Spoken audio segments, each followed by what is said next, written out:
ॐ ज्ञानतिमिरान्धस्य ज्ञानञ्जनशलाकया चक्षुरुन्मिलितं येन तस्मै श्रीगुरवे नमः। नमः विष्णुपादाय कृष्णप्रेष्ठाय भूतले श्रीमते भक्तिवेदान्तस्वामिनिति नामिने।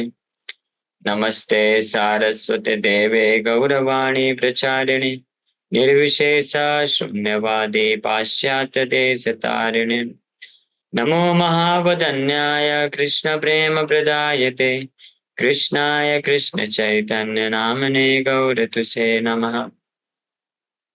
जय श्री कृष्ण चैतन्य प्रभु नित्यानंद श्री अद्वैत गदाधर शिवासादि गौर भक्त वृंद। हरे कृष्णा कृष्णा कृष्णा हरे हरे, हरे राम राम हरे हरे। हरे कृष्णा। तो आप सभी भक्तों का हार्दिक स्वागत है आज के गौर कथा में। तो आज हम लोग चर्चा कर रहे हैं श्री चैतन्य चरितामृत आदि लीला 5वां अध्याय glories of Lord Nityananda Balaram. और इस पे हम लोग अभी तक चर्चा कर रहे हैं कृष्णदास कविराज गोस्वामी श्री नित्यानंद प्रभु की कृपा को प्राप्त करने के पश्चात उनको ब्रज में वास मिला, रूप सनातन गोस्वामी का आश्रय प्राप्त किए और साथ ही साथ में वहां पे गौरी वैष्णव के मुख्य विग्रह श्री मदन गोपाल जी, श्री गोविंद देव जी, उनका साक्षात दर्शन प्राप्त हुआ। उस दर्शन का वर्णन कर रहे हैं। तो प्रसंग चल रहा है कि भगवान गोविंद देव जी का किस प्रकार से वो दर्शन प्राप्त किए, उसको वर्णन किया जा रहा है। तो साक्षात ब्रजेंद्र सुत थे नहीं आन, ये भाग्य करे तारे प्रतिमाहीन ज्ञान। Without a doubt, he is directly the son of the king of Raja. Only a fool considers him a statue. बोल रहे हैं जो साक्षात्कार प्राप्त किए हुए भक्त होते हैं तो वो किस प्रकार से भगवान को देखते हैं कि साक्षात ब्रजेंद्र सुता। भगवान गोविंद देव जी कौन है? या हमारे यहाँ पे राधा रास बिहारी जी, रास बिहारी कौन है? साक्षात ब्रजेंद्र सुता है, ब्रजेंद्र के पुत्र हैं। लेकिन केवल मूर्ख लोग, अज्ञ, अज्ञ मतलब मूर्ख लोग जो है वही सोचते हैं कि ये तो प्रतिमा है, एक स्टैचू है, मूर्ति है। महाप्रभु भी बोलते हैं प्रतिमा नहीं तुम ही साक्षात ब्रजेंद्र कुमार, कि आप प्रतिमा नहीं है, you are not a statue, आप साक्षात ब्रजेंद्र कुमार हैं, है ना। इसके बारे में अनेकों अनेकों कथाएं हैं वैसे तो, कि जहाँ पे भगवान अपने ऐसे योग्य और शुद्ध भक्त के साथ विग्रह के रूप में लीलाएं करते हैं, है ना। यहाँ तक कि बातचीत भी करते हैं। अगर कोई उतना शुद्ध नहीं है, पूर्ण रूप से शुद्ध भक्त नहीं भी है, लेकिन अगर सिंसियरिटी है, ईमानदारी है हृदय में और इच्छा है कि भगवान के भक्ति योग में आगे बढ़ना चाहता है, अनर्थों से मुक्त होना चाहता है, तो भगवान ऐसे भक्त के साथ भी रेसिप्रोकेशन करते हैं, आदान प्रदान करते हैं। भले साक्षात ना हो, हालांकि वो भी साक्षात ही है, कई बार स्वप्न के माध्यम से या कई बार सेवाओं को स्वीकार करके फिर उस भक्त को के हृदय में अपने प्रति आकर्षण विकसित करके, तो ये भी अलग अलग प्रकार के आदान प्रदान में ही आता है। लेकिन जो पूर्ण रूप से शुद्ध भक्त होते हैं, भगवान उनसे साक्षात जो है बातचीत करते हैं और उनकी सेवाओं को स्वीकार करते हैं। इसीलिए जो है भगवान के जो विग्रह होते हैं, स्पेशली जो प्रामाणिक शुद्ध भक्तों के द्वारा स्थापित विग्रह होते हैं, वो साक्षात भगवान ही होते हैं, भगवान से अभिन्न होते हैं।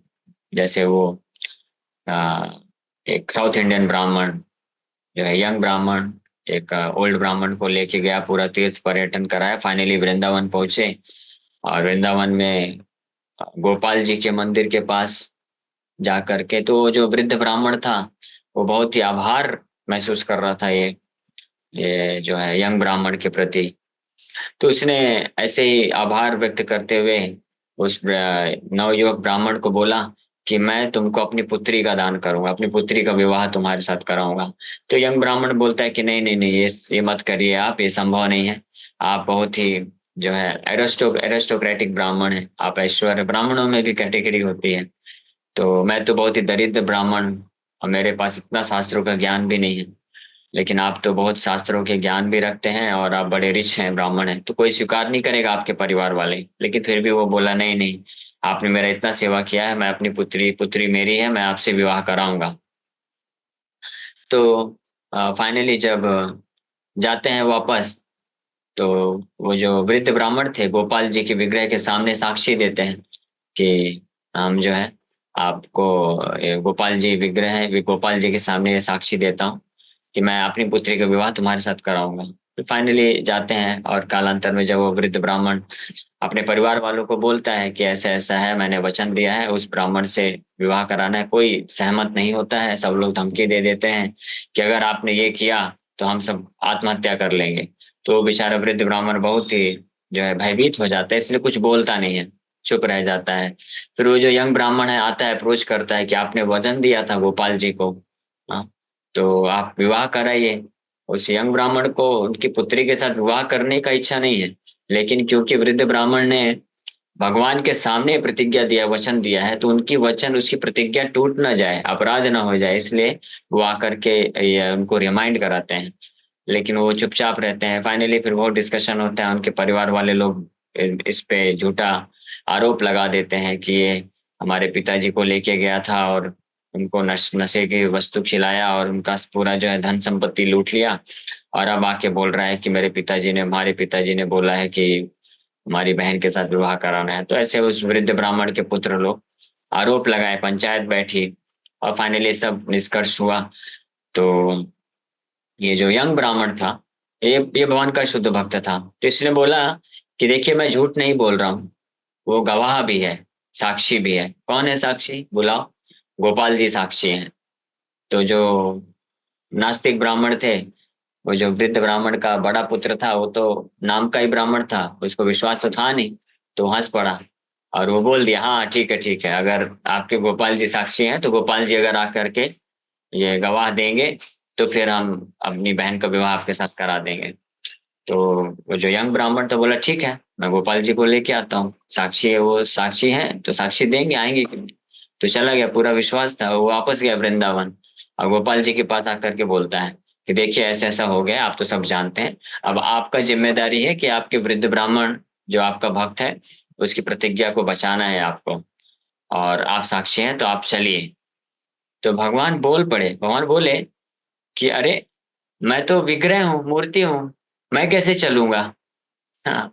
तो यंग ब्राह्मण बोलता है कि भगवान बोलते हैं गोपाल जी, कभी देखा है किसी प्रतिमा को चलते हुए, विग्रह को चलते हुए। तो यंग ब्राह्मण बोलता है कि आप प्रतिमा नहीं है, आप साक्षात ब्रजेंद्र कुमार हैं, और आप बोल सकते हैं तो चल क्यों नहीं सकते। आप चलिए, आप बोल सकते हैं जब तो चल भी सकते हैं, इसका मतलब आप प्रतिमा नहीं है, तो आप चलिए। तो भगवान फंस गए, बोले बात तो सही बोल रहा है, मैं बोल सकता हूँ तो चल भी सकता हूँ। तो भगवान बोले ठीक है, लेकिन एक शर्त पे, तुम आगे आगे चलते जाना, पीछे मुड़ के देखना नहीं, जैसे ही तुमने पीछे मुड़ के देखा मैं वहीं पे खड़ा हो जाऊंगा, फिर आगे नहीं बढ़ूंगा।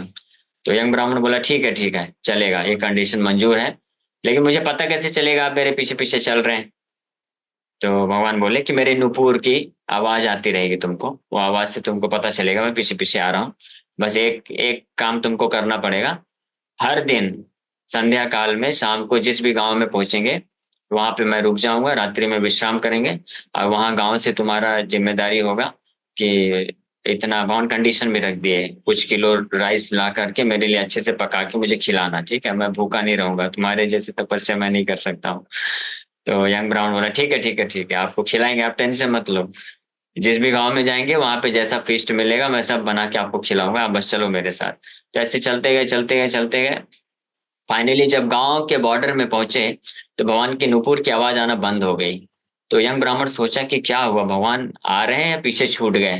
तो जस्ट मुड़ के देखा तो भगवान पीछे ही थे। तो जैसे ही देखा तो वहीं पे भगवान खड़े हो गए, अब आगे नहीं बढ़ रहे हैं। तो फिर यंग ब्राह्मण जाकर के पूरे गांव वालों को बुला के लाता है कि देखिए भगवान यहाँ तक आ चुके हैं, आप लोग चलो, भगवान वहां पे साक्षी देंगे। और वो विग्रह आज भी है, साक्षी गोपाल के नाम से विख्यात है, उड़ीसा में है। तो वो विग्रह काफी बड़े हैं, हाइट भी उनका काफी बड़ा है, तो यानी कोई उठा के नहीं ला सकता है, सारे गांव वाले देखे कि ये लाया है तो भगवान खुद चल के आए हैं, और भगवान ने प्रैक्टिकली साक्षी दिया, गवाह दिया, फिर फाइनली इस तरह से उनका विवाह हो जाता है। तो ये एक एक ये कथा है जो कि बहुत पुरानी नहीं है, ऐसा नहीं कि कई हजारों लाखों वर्ष पुरानी, कुछ 100 साल पहले पुरानी कथा है जस्ट। और तो इस प्रकार से भगवान, अरे ऐसे अनेकों अनेकों लीलाएं। रघुनंदन करके एक महान भक्त हुए चैतन्य महाप्रभु के, वो उनके पिताजी बोले, वो छोटे बालक हैं, पिताजी बोले देखो हम लोग जा रहे हैं उस सेवा से बाहर, ये भगवान को भोग लगा देना, ठीक है, भोग लगा के ही खाना। तो बोला ठीक है। पिताजी बोले भोग लगा देना, प्लेट तैयार किए, भगवान को खिला रहे हैं। भगवान को बोले खाओ, तो भगवान खा नहीं रहे।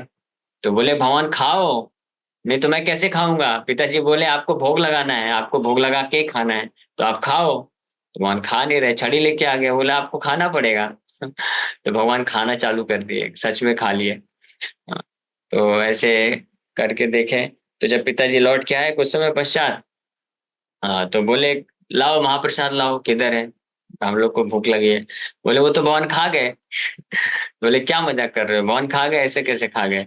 भगवान खाते हैं, लेकिन भगवान नेत्र के नेत्र से देख के खाते हैं और प्रसाद छोड़ देते हैं। तो ऐसा कैसे हो गया कि खा गए। तो बोले कि आपको विश्वास नहीं होता, भगवान खा चुके हैं, पूरा है ही नहीं कुछ, वापस बनाना पड़ेगा। तो फिर दोबारा फिर से भोग लगाया, लड्डू भोग लगाया, और पिताजी छुप के देख रहे थे। बालक बोलता है खाओ, पिताजी बोल रहे हैं कि भोग लगाना है।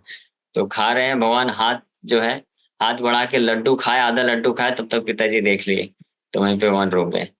तो ऐसे एक ये भी, तो इसीलिए फिर जब ये रघुनंदन बहुत महान शुद्ध भक्त, सरलता है हृदय में, सरलता है, पूर्ण विश्वास है कि ये मूर्ति नहीं है, ये स्वयं भगवान है। तो इसलिए जब चैतन्य महाप्रभु से मिलने जाते हैं रघुनंदन और उनके पिताजी, मेरे ख्याल से मुकुंद नाम है उनका, तो महाप्रभु पूछते हैं कि मुकुंद बताओ कौन पिता और कौन बेटा है। तो जो पिताजी है वो बोलते हैं ये मेरा जो बेटा है, अपने बेटे को बोलते हैं कि ये मेरा बाप है, मैं इसका बेटा हूँ। क्यों? क्योंकि जो भक्ति में आगे है वो बड़ा है, वो बाप है, वो गुरु है। तो इस तरह से भगवान की अनेकों अनेकों लीलाएं हैं जिसमें ये प्रमाणित होता है। और भगवान जगन्नाथ, अभी कल जगन्नाथ स्नान यात्रा है, जगन्नाथ जी का अभिषेक होगा। मुंबई में जो भी भक्त हैं आप सब लोग आमंत्रित हैं, आप लोग आइए। सुबह 11 बजे लोखंडवाला में हमारा भक्ति वेदांत मिशन स्कूल में जगन्नाथ जी का मंदिर है।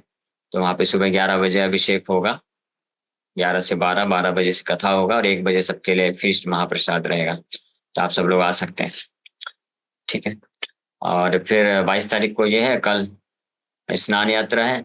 और 13 जुलाई सैटरडे को हमारे जुहू मंदिर का रथ यात्रा है, जो कि लोखंडवाला भक्तिवेदांत मिशन स्कूल से चालू होगा, और हरे कृष्णा लैंड अपना जुहू मुंबई, मुंबई इस्कॉन जुहू तक चलेगा।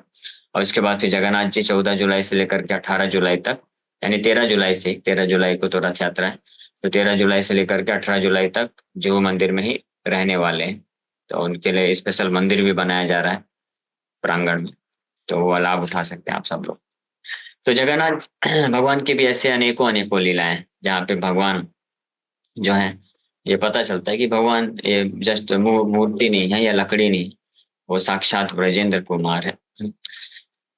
तो जो भक्त एक थोड़ा भी साक्षात्कार मिलता है तो वो इस बात को जान जाते हैं। तो कविराज गोस्वामी यहाँ पे नित्यानंद प्रभु की कृपा से साक्षात गोविंद देव जी के ऐश्वर्य को, उनकी मधुरता को, सुंदरता को दर्शन किए, उनकी लीलाओं को दर्शन किए, तो इसलिए वो जानते हैं कि साक्षात ब्रजेंद्र श्रुत इथे नाही आन।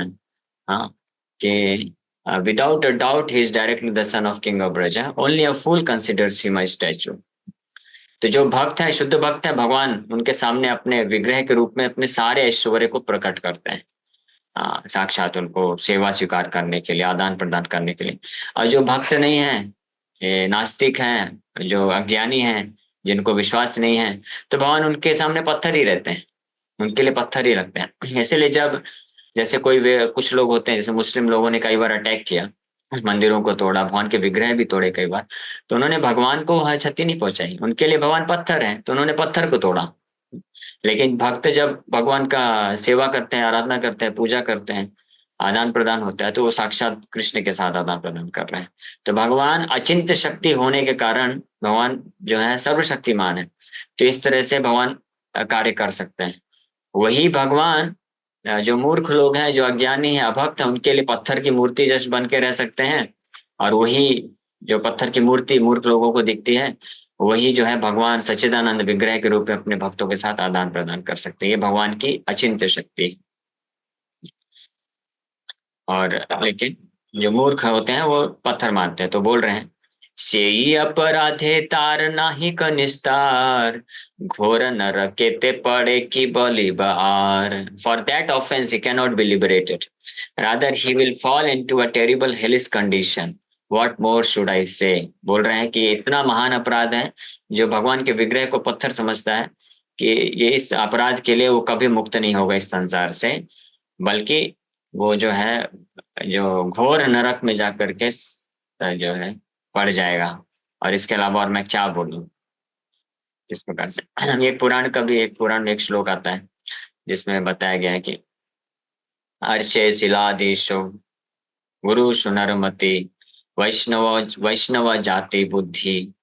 हाँ, और तो इस तरह अर्च अर्च शिलाधीशु, शिलाधि मतलब बुद्धि जिसकी है कि अर्च विग्रह जो है ये पत्थर है, शिला मतलब पत्थर. तो जो व्यक्ति सोचता है कि भगवान के विग्रह पत्थर हैं और गुरु सुनरमति, जो गुरु को शुद्ध भक्त जो प्रामाणिक आचार्य हैं गुरु हैं उनको नरमति यानी मनुष्य के जैसा देखता है कि ये भी मनुष्य हैं हमारे जैसे. ये भी, इनके भी दो हाथ दो पैर हैं, ये भी खाते पीते हैं सोते हैं चलते हैं फिरते हैं, ये भी कुछ बोलते हैं कार्य करते हैं, तो ये भी तो मनुष्य ही हैं. हाँ, तो इनसे भी कभी कभी मिस्टेक हो जाता है, ठीक है, ये हमसे ज्यादा ज्ञान रखते हैं लेकिन इनसे भी मिस्टेक होता है. हाँ, तो ये जो भाव रख करके गुरु को अप्रोच करते हैं तो उनकी भी ये स्थिति होती है, वो भी ऑफेंसिव होता है. तो गुरु सुनरमति अर्चे शिलाधिशु वैष्णव जाति बुद्धि. और जो वैष्णव होते हैं जिन्होंने शुद्ध भक्ति मार्ग को स्वीकार कर लिया उनको जाति से कनेक्ट करके देखना कि अरे ये ब्राह्मण वैष्णव है, ये क्षत्रिय वैष्णव है, अरे ये तो शूद्र वैष्णव है, ये तो काला वैष्णव है, हाँ, ये गोरा वैष्णव है, ये यूरोपियन वैष्णव है, ये फिर अफ्रीकन वैष्णव है. हाँ, इस प्रकार से ये मूर्ख वैष्णव है. ये ज्ञानी वैष्णव है, या ये पुरुष वैष्णव है, ये स्त्री वैष्णव है, ये बूढ़ा वैष्णव है, ये बच्चा वैष्णव है. इस प्रकार से जो भेद रखता है शारीरिक स्तर पे शरीर को देखते हुए, तो वो भी जो है नरकीय स्थिति होती है. That is also hellish condition. वो भी उस व्यक्ति को भी नरक को प्राप्त करना पड़ता है.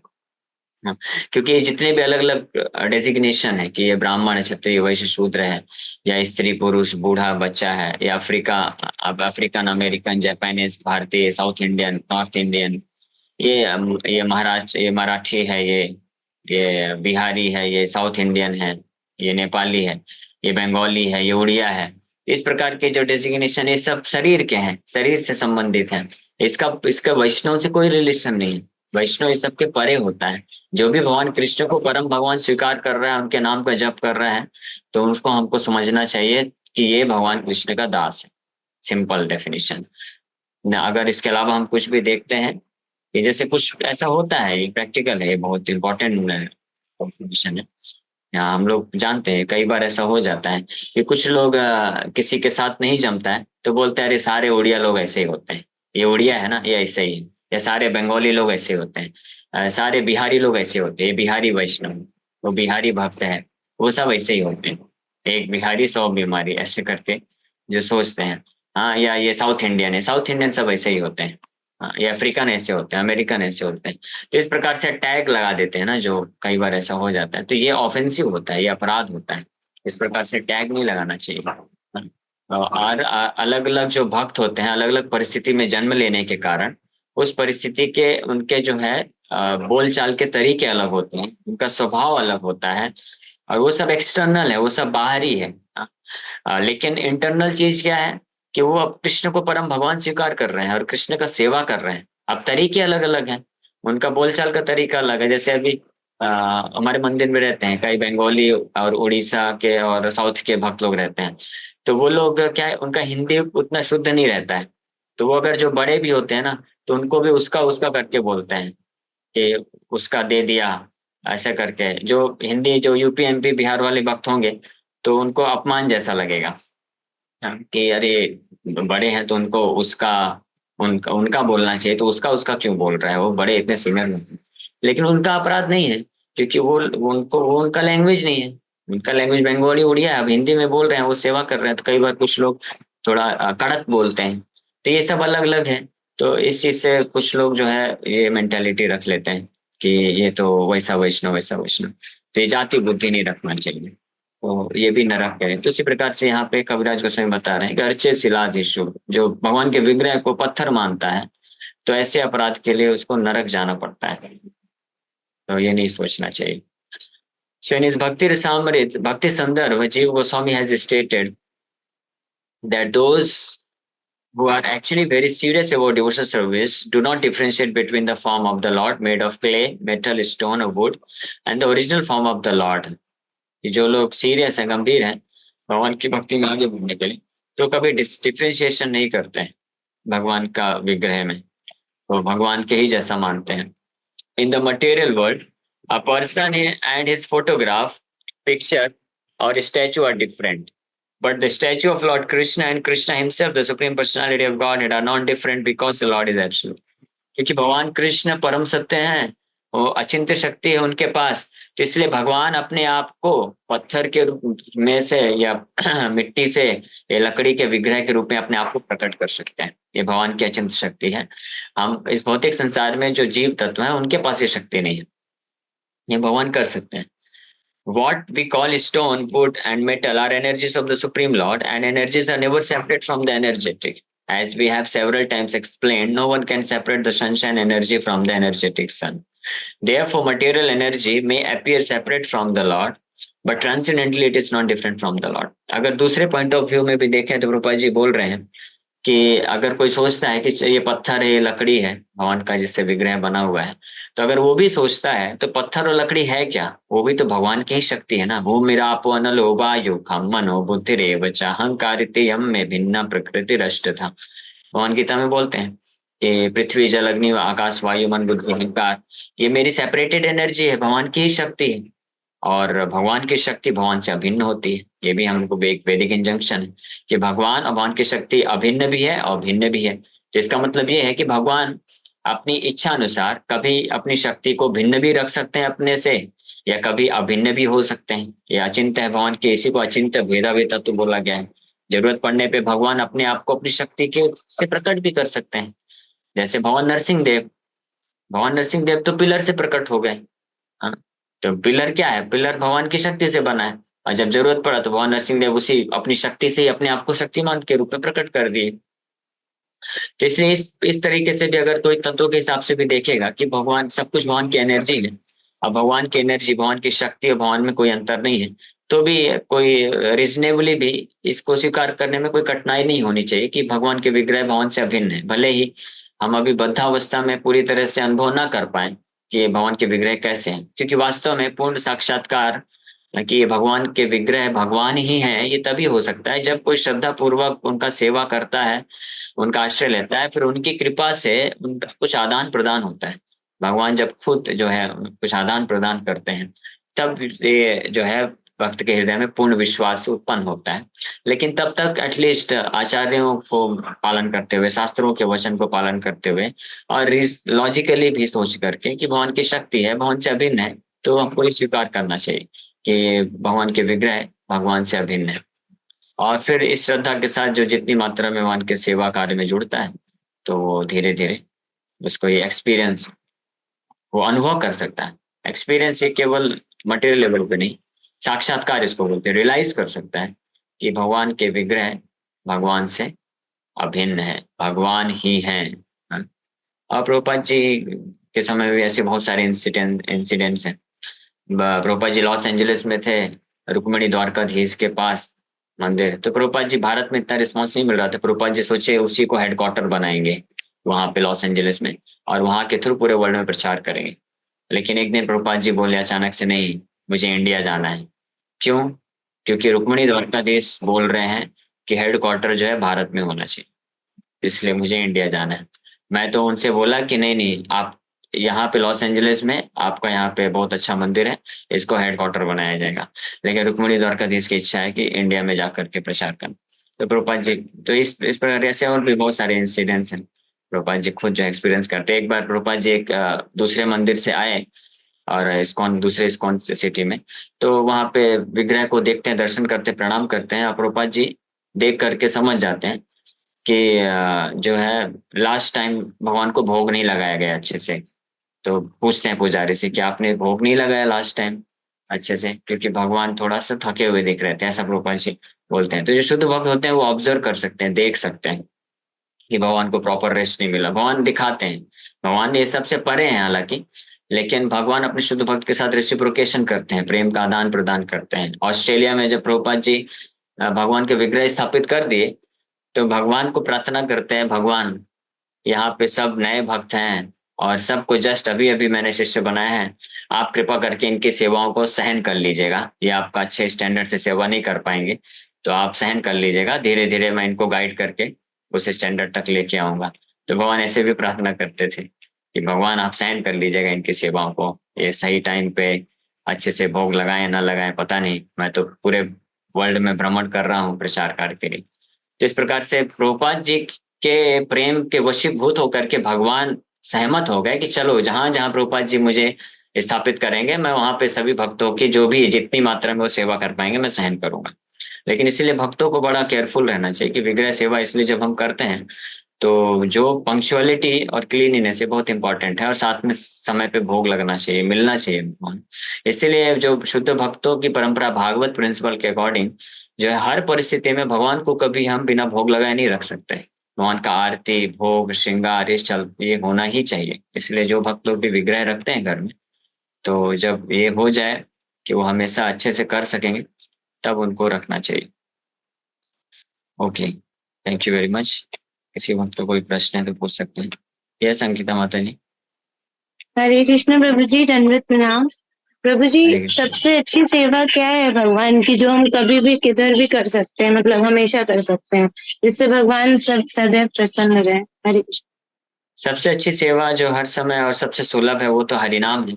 भगवान अपने हरिनाम के रूप में भगवान स्वयं उपस्थित हैं। जितने भी आज सुबह का बहुत अच्छा लेक्चर हुआ, हिज ग्रेस कृष्णानंद प्रभु बहुत सीनियर भक्त हैं, प्रभुपाद जी का दर्शन भी वो किए थे 1976 में।